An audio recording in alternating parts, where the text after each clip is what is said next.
ನಮಸ್ಕಾರ ಸ್ನೇಹಿತರೆ. ಇವತ್ತಿನ ವಿಡಿಯೋದಲ್ಲಿ ಒಂದು ಸಣ್ಣ ಅಮೌಂಟಲ್ಲಿ ಬಿಸ್ನೆಸ್ನ ಯಾವ ರೀತಿ ಸ್ಟಾರ್ಟ್ ಮಾಡಬೇಕು ಅಂತ ತಿಳಿಸ್ಕೊಡ್ತೀನಿ. ವಿಡಿಯೋನ ಸಂಪೂರ್ಣವಾಗಿ ನೋಡಿದ್ರೆ ನಿಮಗೆ ಅರ್ಥ ಆಗುತ್ತೆ ಯಾವ ರೀತಿ ಸ್ಟಾರ್ಟ್ ಮಾಡಬೇಕು ಅಂತ.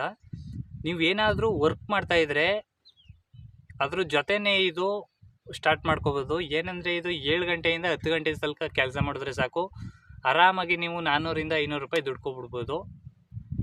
ಎಷ್ಟು ಖರ್ಚು ಮಾಡಬೇಕು ಅಂದರೆ ನೀವು 100 ರೂಪಾಯಿಂದ 200 ರೂಪಾಯಿ ಖರ್ಚು ಮಾಡಿದರೆ ಸಾಕು, 500ರಿಂದ 1000 ಆರಾಮ್ಸೆ ದುಡ್ಕೋಬೋದು. ಅದು ಯಾವ ರೀತಿ ಅಂತ ತಿಳಿಸ್ಕೊಡ್ತೀನಿ. ಈ ಬಿಸ್ನೆಸ್ ಹೆಸರು ಬಂದುಬಿಟ್ಟು ಸ್ನೇಹಿತರೆ ಮೊಳಕೆ ಕಾಳು ಬಿಸ್ನೆಸ್ ಅಂತ. ಮೊಳಕೆ ಕಾಳು ಬಿಸ್ನೆಸ್ ಅಂದರೆ ನಿಮಗೆ ಯಾವ ರೀತಿ ಮಾಡಬೇಕಪ್ಪ, ಏನಪ್ಪ ಇದು ಅಂತ ಅನಿಸ್ತಾ ಇರ್ಬೋದು. ಎಕ್ಸ್ಪ್ಲೇನ್ ಮಾಡ್ತೀನಿ ನಾನು. ಏನಪ್ಪ ಅಂದರೆ ಇದು ಸುಮ್ಮನೆ ಈಗ ನಾನು ಕಡಲೆಕಾಳು ಬರುತ್ತಲ್ಲ, ಕಡಲೆಕಾಳು, ಅದರಿಂದ ನಾನು ಎಕ್ಸ್ಪ್ಲೇನ್ ಮಾಡ್ತೀನಿ. ನೀವು ಕಡಲೆಕಾಳು, ಹೆಸರು ಕಾಳು, ಹುಳ್ಳಿಕಾಳು ಈ ಮೂರನ್ನು ಸಹ ಮೊಳಕೆ ಕಟ್ಬಿಟ್ಟು ಸೇಲ್ ಮಾಡ್ಬೋದು. ಅದು ಯಾವ ರೀತಿ ಸೇಲ್ ಮಾಡಬೇಕು, ಎಲ್ಲಿ ಸೇಲ್ ಮಾಡಿದ್ರೆ ಹೆಚ್ಚು ಓಡುತ್ತೆ, ಯಾವ ರೀತಿ ಪ್ರೈಸಸ್ನ ಇಟ್ಕೋಬೇಕು ಅಂತ ನಾನು ಹೇಳ್ಕೊಡ್ತೀನಿ. ಏನಪ್ಪ ಅಂದರೆ ಒಂದು ಹೆಸರು ಕಾಳನ್ನೇ ತಗೊಳ್ಳಿ. 1 kg ಹೆಸರು ಕಾಳು ತಗೊಳ್ತೀರಾ ಅಂದರೆ ಒಂದು 100 ರೂಪಾಯಿ ಬೀಳುತ್ತೆ ಅಂದ್ಕೊಳ್ಳಿ. 1 kg ಹೆಸರು ಕಾಳು 100 ರೂಪಾಯಿ ಬೀಳುತ್ತಾ ಅಂತ ಹೇಳಿದ್ರೆ ನೀವು ಹೆಸರು ಕಾಳನ್ನ ತಗೊಂಡು ಅದನ್ನು ಒಂದು ನೈಟು ಉಣಿಯಕ್ಕೆ ಬಿಡೋದು.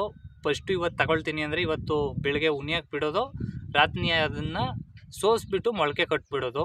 ಮೊಳಕೆ ಕಟ್ಟಿದ ನಂತರ ನೆಕ್ಸ್ಟ್ ಡೇ ಅದು ಮೊಳಕೆ ಬಂದಿರುತ್ತೆ. ಅದನ್ನು ತಗೊಂಡು ನೀವು ಎಲ್ಲಿ ಸೇಲ್ ಮಾಡಬೇಕು ಅಂದರೆ ಈ ಬೆಳಗ್ಗೆನೇ ವಾಕಿಂಗ್ ಬರ್ತಾರಲ್ಲ ಪಾರ್ಕು ಅಲ್ಲಿ ಸೇಲ್ ಮಾಡಬೇಕು ನೀವು. ಅದಾದಮೇಲೆ ಜಿಮ್ ಮಾಡ್ತಾರಲ್ಲ ಅಂಥ ಜಾಗಗಳಲ್ಲಿ ನೀವು ಸೇಲ್ ಮಾಡಬೇಕು. ಏನಿಲ್ಲ, ತಗೊಂಡೋಗಿ ಒಂದು ಡಬ್ಬಿ, ಪ್ಲಾಸ್ಟಿಕ್ ಡಬ್ಬಿಲಿ ತಗೊಂಡೋಗಿ ಇಷ್ಟು ಗ್ರಾಮ್ಗೆ ಎಷ್ಟು ಪ್ರೈಸ್ ಇಡಬೇಕು ಅಂತ ನಾನು ಹೇಳ್ತೀನಿ. ಆ ಥರ ಒಂದು ಡಬ್ಬಿಲಿ ತಗೊಂಡೋಗಿ ಇಟ್ಕೊಂಡು ಕುಂತ್ಕೊಳ್ಳೋದಷ್ಟೇ. ನೀವು ಅವರೇ ಕಸ್ಟಮರ್ಸೇ ಬಂದು ನಿಮ್ಮ ಹತ್ರ ತಗೊಂಡು ಹೋಗ್ತಾರೆ.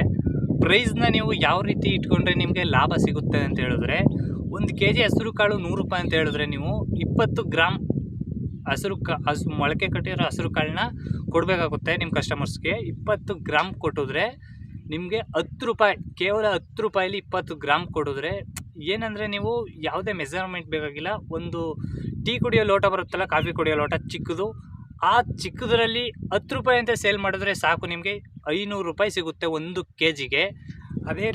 ಅದೇ ರೀತಿ ನೀವು ಎಷ್ಟು ನಿಮ್ಮ ಪ್ರಾಡಕ್ಟ್ಗೆ ರಾ ಮೆಟೀರಿಯಲ್ ಏನು ತಂದಿರ್ತೀರ, ಹಸಿರು ಕಾಳು ಮೊದಲು ಏನು ತಂದಿರ್ತೀರ ಅಂಗಡಿಯಿಂದ, ಆ ಬಡ್ಜೆಟ್ನ ನೋಡಿಕೊಂಡು ನೀವು ಪ್ರೈಸ್ನ ಫಿಕ್ಸ್ ಮಾಡ್ಕೊಳ್ಳಿ. 20 ಗ್ರಾಮ್ಗೆ 10 ರೂಪಾಯಿ ಅಂತ ಹೇಳಿದರೆ ನಾನು ಇದೇನಾದರೂ ನಿಮಗೆ ಕಾಸ್ಟ್ಲಿ ಬಿದ್ದಿದ್ರೆ ಅದು 20 ರೂಪಾಯಿ ಸೇರಿಸ್ಕೊಳ್ಳಿ, 15 ರೂಪಾಯಿ ಸೇರಿಸ್ಕೊಳ್ಳಿ, ಈ ಥರ ಸೇರಿಸ್ಕೊಳ್ಳಿ. ಈ ಥರ ಸೇರಿಸಿದ್ರೆ ನಿಮಗೆ ಆರಾಮಾಗಿ ಇನ್ಕಮ್ ಮಾಡ್ಕೋಬೋದು. ಇದು ಜಾಸ್ತಿ ಏನು ವರ್ಕ್ ಇರಲ್ಲ. 7 ಗಂಟೆಯಿಂದ 10 ಗಂಟೆ ತನಕ ವರ್ಕ್ ಮಾಡಿದ್ರೆ ಸಾಕು. ಏನು ವರ್ಕ್ ಅಂದರೆ ಏನಿರಲ್ಲ, ಸುಮ್ಮನೆ ಹೋಗಿ ಕುಂತಿದ್ರೆ ಸಾಕು, ಆರಾಮಾಗಿ ಸೇಲ್ ಆಗುತ್ತೆ. ಇದು ಯಾಕಂದರೆ ಜಾಸ್ತಿ ಸೇಲ್ ಆಗುತ್ತೆ ಅಂದರೆ ಹೆಲ್ತ್ ಕಾನ್ಸಿಯಸ್ ಇರೋದ್ರಿಂದ. ಇದು ಈ ಮೊಳಕೆ ಕಾಳಲ್ಲಿ ಎಲ್ಲ ಅಂಶಗಳು ಅಡಗಿರೋದ್ರಿಂದ ಜಿಮ್ ಮಾಡೋರಾಗಲಿ, ವಾಕಿಂಗ್ ಮಾಡೋರಾಗಲಿ, ಈ ವಾಕಿಂಗ್ ಮಾಡೋರು ಪಾರ್ಕಿಗೆ ಯಾಕೆ ಬರ್ತಾರೆ ಅಂದರೆ ಆರೋಗ್ಯ ಕಾಪಾಡ್ಕೊಳ್ಳೋಕ್ಕೆ ಅಂತಲೇ ಜಿಮ್ಗೆ, ವಾಕಿಂಗ್ಗೆ ಬರೋದು. ಅದ್ರ ಜೊತೆ ಈ ಮೊಳಕೆ ಕಾಳನ್ನು ಸಹ, ಈ ಮೊಳಕೆ ಕಾಳು, ಫ್ರೂಟ್ಸು, ಜ್ಯೂಸು ಈ ಥರ ಎಲ್ಲ ಆರೋಗ್ಯ ಕಾಪಾಡ್ಕೊಳ್ಳೋಕ್ಕೆ ಈ ಮೊಳಕೆ ಕಾಳನ್ನ ತಗೊಂಡವರು ಸೇವಿಸ್ತಾರೆ. ಈ ರೀತಿ ನೀವು ಆರಾಮಾಗಿ ಬಿಸ್ನೆಸ್ಸ ರನ್ ಮಾಡ್ಕೊಂಡು ಹೋಗ್ಬೋದು. ನಿಮ್ಮ ಬಿಸ್ನೆಸ್ಸು ಸ್ವಲ್ಪ ಸ್ಟಾರ್ಟಿಂಗಲ್ಲಿ ಸ್ವಲ್ಪ ಕಷ್ಟ ಆಗ್ಬೋದು, ಜನಗಳಿಗೆ ರೀಚ್ ಆಗೋ ತನಕ. ಆಮೇಲೆ 100% ಇದು ಸಕ್ಸಸ್ ಆಗುತ್ತೆ. ಯಾಕಂದರೆ ನಾನು ಸುಮಾರು ಕಡೆ ನೋಡಿದ್ದೀನಿ ಈ ಥರ ಮಾರೋದನ್ನ, ಅದಕ್ಕೆ ಅದೆಲ್ಲ ರಿಸರ್ಚ್ ಮಾಡಿಬಿಟ್ಟು ತಿಳಿಸ್ತಾ ಇದ್ದೀನಿ. ಈ ಥರ ಪಾರ್ಟ್ ಟೈಮ್ ಬಿಸ್ನೆಸ್ ಏನಾದರೂ ಬೇಕಾಗಿತ್ತು ಅಂತ ಏನಾದರೂ ನೀವು ಹುಡುಕ್ತಾ ಇದ್ದರೆ ಈ ಐಡಿಯಾನ ಯೂಸ್ ಮಾಡ್ಕೋಬೋದು.